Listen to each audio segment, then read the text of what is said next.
So tonight we have Michael Feeley, who's wrote the most amazing books on esoteric knowledge and all kinds of things that I could just delve into. So I'm going to just pick something random out of the pot tonight with you, Michael. I'm going to put you to the test because I've been looking around and thinking, what can I talk about tonight with Michael? And there is so many topics that I could just touch base with you. So I've got a few books of mine here that I've got. So I thought, what about we touch on a bit of Freemasonry and symbolism and just the whole thing of Freemasonry.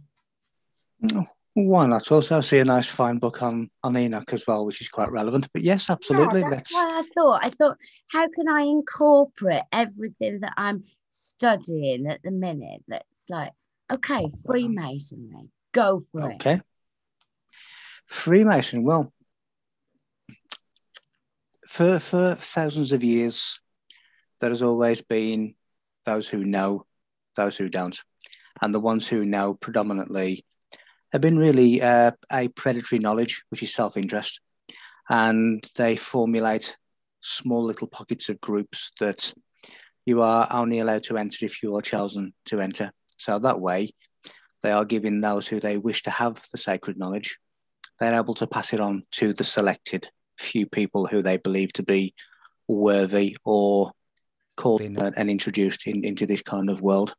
So people think that the language of the world is actually English, Japanese, Chinese. It's not. It's the world of codes and symbols.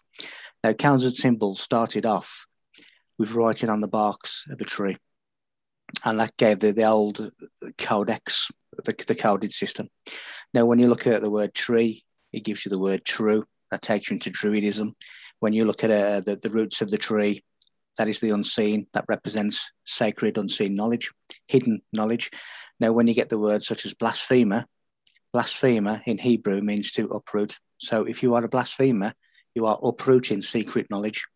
And that is why they had to put a negative connotation to it to attack people who were trying to reveal the truth. So there's these selected few people that were introduced to a sacred knowledge. And this sacred knowledge has been hidden in the likes of the monoliths and the monuments of the world. It's been hidden in coded hand gestures, facial gestures, all kinds of mudras that are a unseen communication, even though it's seen by those who understand it. It's largely unseen by the population. So we have a multi-tiered system where if you're invited into these groups, you are given sacred knowledge, but again, there's many different levels within these groups. So if you imagine a pyramid system and the people on the bottom rung know X amount, the people on the next rung know a little bit more than the X amount, those on the next rung know a little bit more than the other two, and so on and so on and so on until you get to the top of the pyramid, which is really the control system. Now, when you get to each of the steps, you only know the knowledge of that step. You don't know above that step until you get there.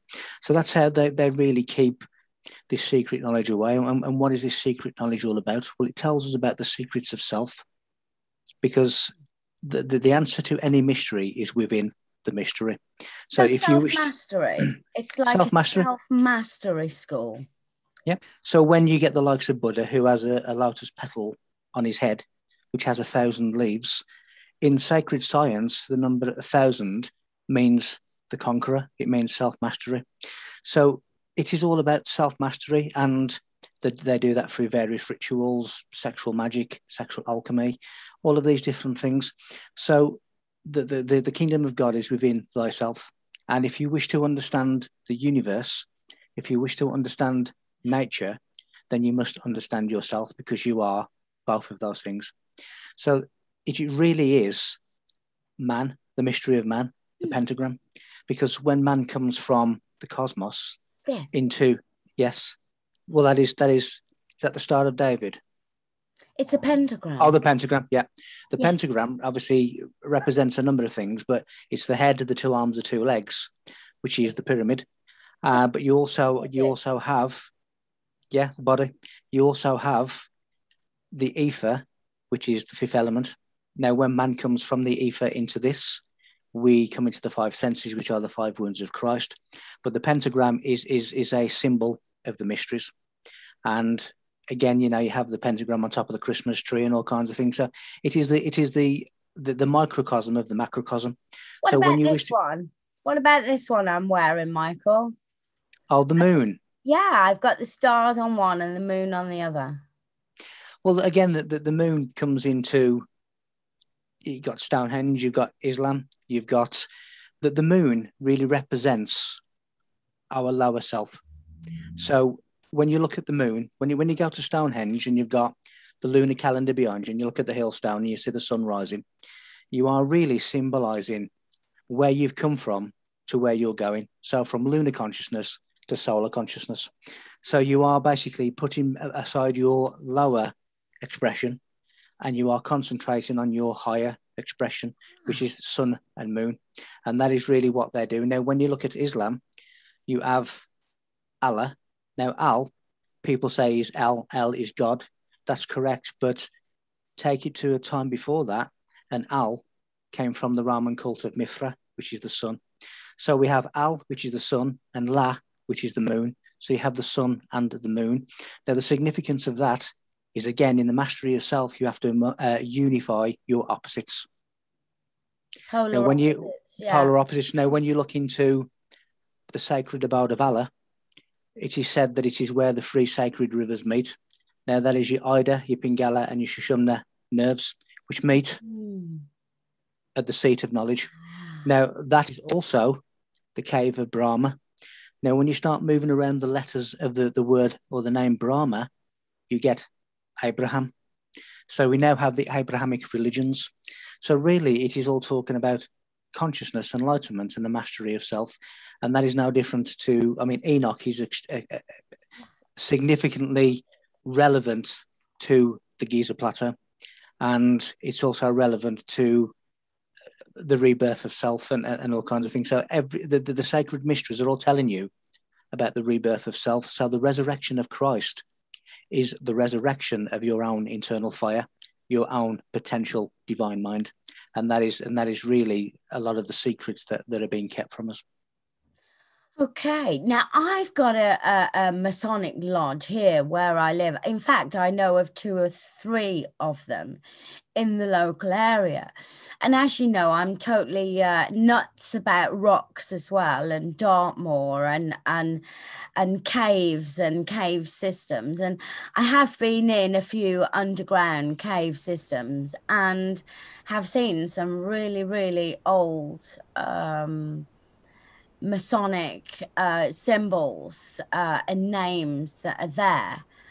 And it just fascinates me of how everything is connected, and that Masonic Freemasonry really touches into a lot of Egyptian. There's a huge Egyptian and a huge cosmological whole theme surrounding, and the unseen, the knowledge, the forbidden knowledge that is around it. It's forbidden.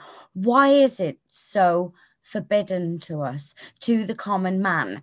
And why is it just men that this is open to? We are the vulgar, we are the unsophisticated, we are the dead. Now, dead simply means the uninitiated. So when you rise from the dead, as did Christ, you are rising into initiation, into the light, into the knowledge. Now, the first Mason was Hiram Abiff, or in Masonic legend, the first Mason was Hiram Abiff, who was killed at the Temple of Solomon by the 3 Jews, Juwes, which then brings you into the Ripper killings. The Jews are the ones who would blame for nothing. It is not a misspelling, it is Masonic influence. Jack the Ripper killings. So the first Mason was Hiram Abiff. Now, they believe that Hiram Abiff was an incarnation of Osiris, hence the reason you have obelisks all around Masonic lodges and Masonic areas, because the obelisk is the symbol of Osiris. It is the phallus of Osiris. So straight away, you have an Egyptian Mason connection. Now, Masonry really, it goes into the Kabbalah. It is really a Jewish establishment. So when you have the Kabbalah and the Jewish mystics that took a lot of their knowledge from ancient Egypt and then twisted it to match what they wanted for their civilization, it all stems back to the same place. So you have ancient Egypt and all its knowledge. Osiris comes through to Hiram-Abith, comes through the Kabbalah, comes through Judaism, comes through all of cosmology, the cosmos. The science is observation, and the first things that man observed was the stars. So the biblical prophets, the ancient prophets of man, were readers of stars. That they read the celestial narrative. They were astronomers. So when you look at the star charts and when you look at the movements of the constellations and the zodiac signs, you can predict with 100% certainty what is going to happen at certain times of the year or during the precession of the equinox by what has happened previously, because everything is in a cyclic nature, cyclic reality. So when we go through Aquarius again, well, we can tell what's going to happen this time by what happened last time we went through Aquarius, and it's this cyclic nature. So the stars were important. When you get to the Capitol Hill building and you see, the 72 pentagrams in a circle, that is secret code for the precession of the equinox, because you got 72 pentagrams, which is 72 times 5, and then 360. And when you do 72 times 360, it gives you 25,920, which is the precession of the equinox. Ooh. So within the Capitol building, you've got star charts hidden in plain sight. So it's important, because then you, of course, you have the Scottish Rite of Freemason, which is the Egyptian theology, and you have the York Rite, which then takes you into a more Christianity type of thing. But the Scottish Rite is ancient Egyptian. Interesting. Now, I've just recently spent some time up in Scotland, and I was around a few circles up there that are astronomically aligned, and you can see the symbolism, and it's just amazing how this knowledge, this ancient forbidden knowledge, has been kept flowing through every timeline, but it's there for us to reach, but many of us don't know about it. Why is that? Because it's our rightful inheritance, which is knowledge and wisdom, has been kept from us. So thou shalt not steal is really referring to those who have stolen our rightful inheritance, which is knowledge. So again, we have, are you worthy? But it's the people within these secret societies that are judging your worthiness to receive this knowledge. And if you are the common man, the vulgar, the unsophisticated, the dead, then they are going to keep this knowledge away from you, although those with the eyes that can see and those with the ears that can hear will see. But if you can see it, if you put in the groundwork to see it, then you are, in their opinion, worthy of its secrets. So that they deem this. A lot of it sounds really creepy, doesn't it, Michael? It really does sound really twisted and shady, but it's not unless you really know and can look beyond all that you really know the depths of what they are actually meaning, which is they are talking in they're talking in celestial circles, aren't they? Everything is within man connecting with his celestial self. It is, and these secrets are in the most unusual places. Now, how many of us, your viewers, your listeners, how many of them have actually given to charity at some point in their life? I would probably say close to 100%. Now, we give to charity and we think we're doing a good deed, that there's nothing sinister, there's nothing harmful in giving to charity, but there is when you understand it. Now, when you go back to the prostitutes of the temple, the sacred prostitutes, the angel of God, they were called the charities. So when you are giving to charity, you are paying for sexual favors in the temple. That is the symbology of what you're doing. So they were called the charities, which is basically the sacred prostitutes of the church and the temple. Now, you would go in there and you would obviously give them money for their services. That is given to charity.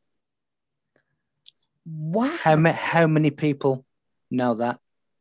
I did not know that. I did not know that. These things that we do, we are doing completely ignorant of what they mean. How many people, again, asking your viewers, asking your listeners, how many people at some point in their life, because I know I have been engaged in Holy Communion at a church? Yes. What does Holy Communion originate from? The drinking of semen and menstrual blood. Yes, I knew that. Yes. It is the rituals of drinking the fluids of life. Yes, I knew that. It's quite a little bit sordid, the church in itself, and dark when you look into the rites and a lot of the incantations and things that used to happen and go on in the temples to celebrate life. I know a lot of the goddesses' menstrual blood and things, and was used in temples and things, and they were considered to be dangerous, weren't they? The priestesses and the women, they were dangerous to anything within the church because they were seen as hypnotizing or luring men with their hypnotic venomous poison, which often the goddesses or Inanna has been portrayed as this red temptress and having this other side of wickedness. She did lure the Emmys off Enki after all, so she must have used her persuasion. So all these ritualistic things that have been passed down from this knowledge, does it stem right the way back, right the way before, through to Babylonian times? It goes further than that as well. But the Vatican now is the modern day Babylon, the whore of Babylon. So when you get the likes of the word supper, it comes from the word soup. So when you see the Last Supper, when you look at the primordial soup, it is menstrual blood. So even the Last Supper is talking about the mellower of men, the menstrual blood, the wine of the chalice, which is the womb, which is the uterus, the Holy Grail. So it goes back further than Babylon. I've dated the Great Pyramid at nearly 74,000 years of age. So it goes way, way, way back, and a lot of their rituals. And again, a lot of it was sexual alchemy as well, and when you see the spire on a church, it's the phallic symbol, but the word spire means breath. So what is the relevance? Because in alchemy, you control sexual urges by breath. So you have spire, which means breath, and you have the phallic symbol, which is the spire. Tantric sexual contact. It is. Now, when you look at the order of the Oriental Templars, the OTO, the highest rank is X, which is X-rated, and that was really a sex magic cult. So when you see Egyptian mummies with the X, it is reference to the sexual practices of these ancient temples, and it goes into sexual alchemy, it goes into celibacy, the retention of sexual force, it goes into all of these different things that we've misunderstood in modern era, but it all comes back from an ancient past, from an ancient ritual where they were trying to transmute self to a higher place. They were, they're doing all of these different things to transmute DNA with sound. Okay, so trying to transmute their energy like through sexual frequencies to communicate. That's one way. They were transmuting genetics through sound. They were transmuting their self through the retention of sexual energy, which is one of the sacred forces of the universe, the amalgamation of creation. They were, as I say, using sound. They were able to open portals. They were able to transmute piezoelectric energy from a mechanical magnetic energy to a energetic sort of light energy. And they were able to go through portals and go to different worlds and come back again. So there was Wow, lots and lots of different getting things. a bit steamy for me. I've got visions in my head. Really, basically, these gods and goddesses were super horny creatures, basically, weren't they? They were up for it anywhere, anytime, basically. Because I've been reading some things in the Bible as well about these Nephilim and the Elohim. And some of them saw themselves, well, they were neither male or female energies, and basically they would just take who they want when they wanted. But they wanted what man had. And and when you look at the word Elohim, Al-Halim means beyond the horizon, and Hel, God. So the God is the God power within, and the Haulam is beyond the horizon. So in other words, the journey into the unknown. So we are all the Elohim. Now, when you look at the word Nephilim, it comes from the word Nephal, which means to fall short, which is to sin. What is to sin? To sin is to fall short of the knowledge. That is what they're telling us now. When you look at the Watchers, which is the same root word as the word, you got the cathedral, which is the seat. You have the bishop, but the bishop is the same root word as Watcher. Watcher or Watchers means he who is awake. So we're talking about consciousness again. So when you look at the archery term of sin, when they used to miss the bullseye, they were sinners. They were falling short. Now, the bullseye is the pineal gland, the seat of consciousness. So when you fall short and you do not have this sacred knowledge, you are a sinner. If you are a Gnostic and you are into all this information and you have this information, you have not missed that. So you're not a sinner. And that is really what it's telling us. It's telling us about the divine mind, which is the Christ within us. Wow. So do the Masons have to go through stages of learning all of this? Yes, depending upon, entry level is different to, entered apprentice, and you go to whatever, then Mason, and then you go to the 4th degree, and then you can go into the Royal Arch. And so yes, but they will only know what they need to know for their level. They won't know beyond their level. And I've heard that, well, I know in fact that a lot of them do quite a lot for the local communities and churches and everyone, basically. They charity they really do get involved. And now I'm having a different spin altogether. I'm Freemasonry. I thought I knew things, Michael. I don't know things. You surprise me. Well again, I mean, Masons, they call the secret society, but really they are a society with secrets.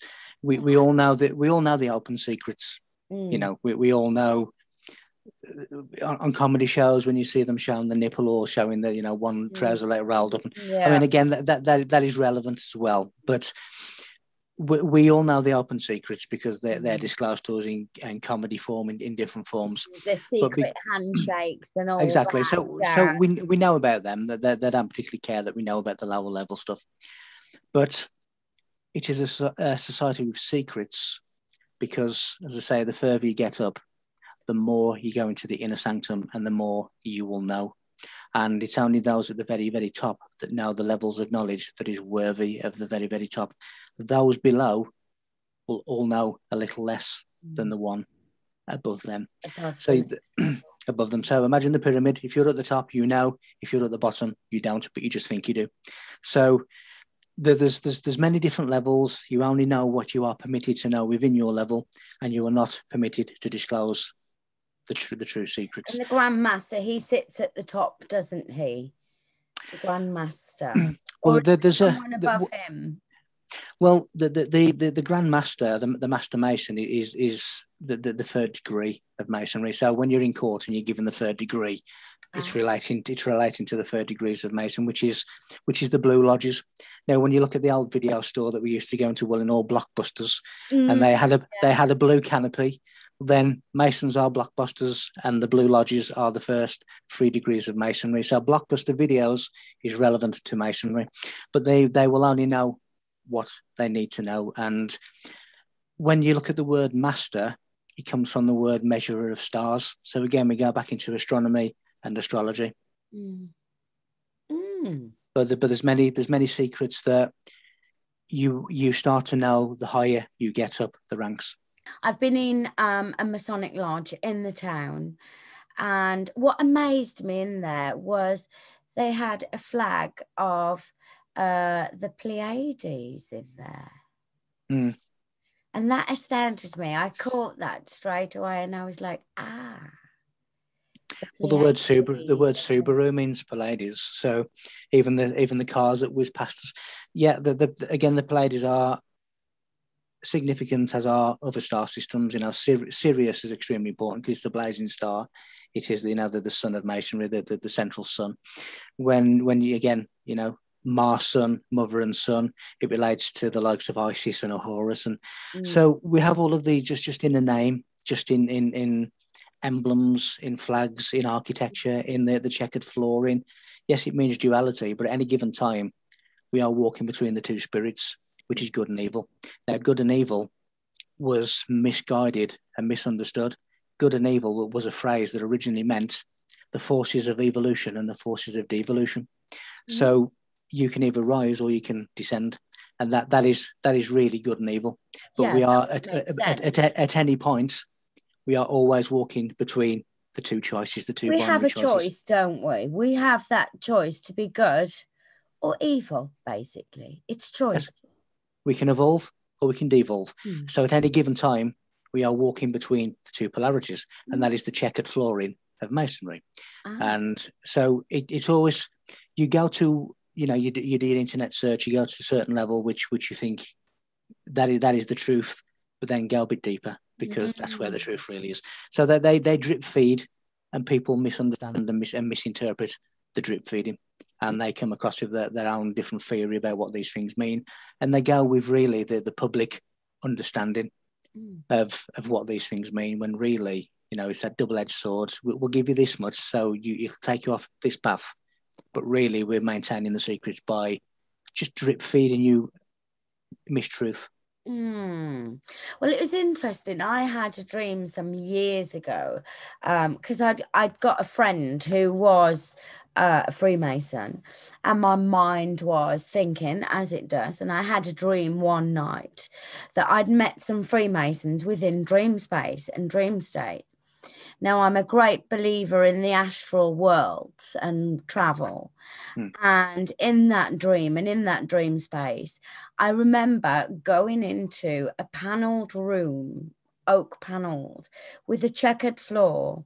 And in that room, there was a guy there, an old man, and he was really old, and he was showing me some things. And the first things that he showed me was two globes.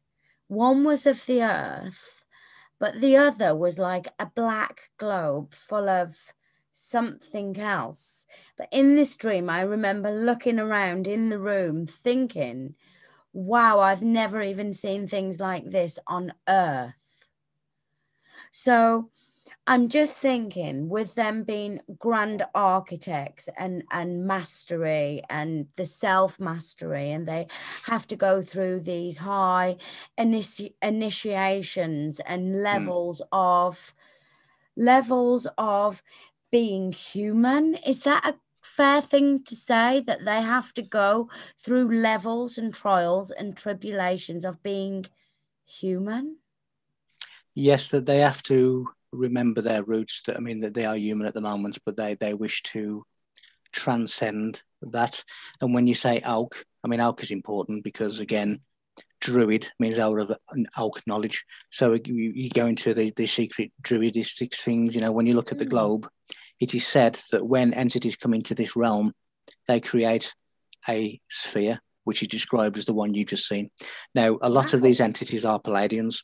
So again, we're having a connection. So everything is there for a reason. It's not just there for show. So they showed me that for a reason then. Yeah. Because again, it's said that when these entities come into this realm, it does create a sphere, and normally it is a black sphere. So it is connected to what you saw. The oak is connected. The checkered flooring is connected.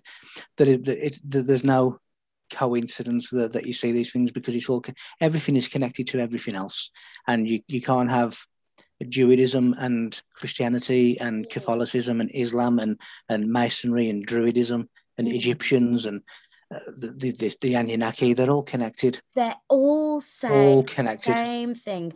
Every symbol, no matter which one we look at, they are within every single religious foundation or secret society or a cult, because there is occult, dark and light craft, which always gets misrepresented. I know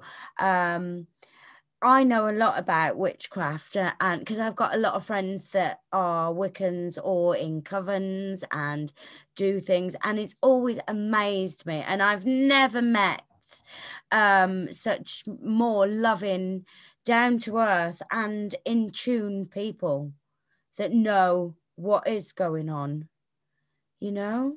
Yeah, because they're connected, and nothing is not connected to anything else. So if you're able to read it and understand it, you can get the information from it.